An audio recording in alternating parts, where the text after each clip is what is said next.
Méditation du 9 avril. Sa parole sanctifie. Consacre-les par la vérité. Ta parole est la vérité. Jean 17, verset 17. Dans ce texte, l'expression « consacre-les » fait allusion à la sanctification qui, comme nous l'avons vu, signifie mettre à part ou destiné à un usage exclusif. En prononçant ces paroles, Jésus a exprimé le souhait que ses disciples, dont toi et moi, consacrent leur vie à la grande mission. La sanctification exige que nous nous abstenions du mal, mais son sens premier fait référence à ce à quoi nous nous consacrons. Cela me rappelle une histoire. Je me rappelle m'être senti extrêmement honoré d'être hébergé chez ce couple âgé, estimé, respecté et aimé de l'Église. Leur réputation dans la communauté était excellente. Ils étaient des conseillers acceptés par les croyants et les non-croyants. Avant d'aller me coucher, je m'asseyais pour échanger avec eux pendant un long moment. J'ai pu voir la sagesse qui ne vient qu'avec les années. Je veux être comme ça quand je serai vieux,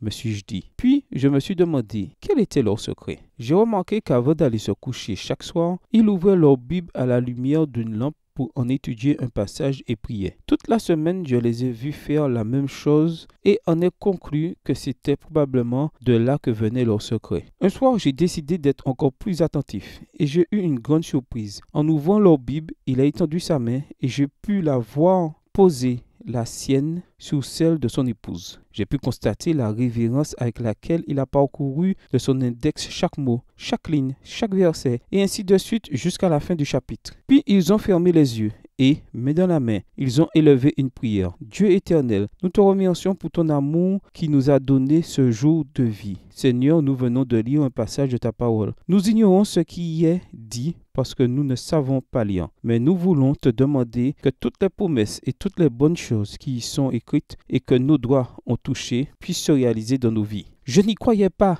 Ils ne savaient pas lire, mais avaient chaque soir pour habitude d'ouvrir la parole et de lire l'année biblique en passant leurs doigts sur chaque phrase du chapitre du jour. C'est certain, l'explication de la parole fait un changement dans nos vies. Toi qui sais lire, lis-tu ta Bible? Aujourd'hui, Dieu te dit, je veux faire de toi une meilleure personne. Cherche-moi chaque jour à travers les Écritures. Bonne journée à toi et que le Seigneur te bénisse.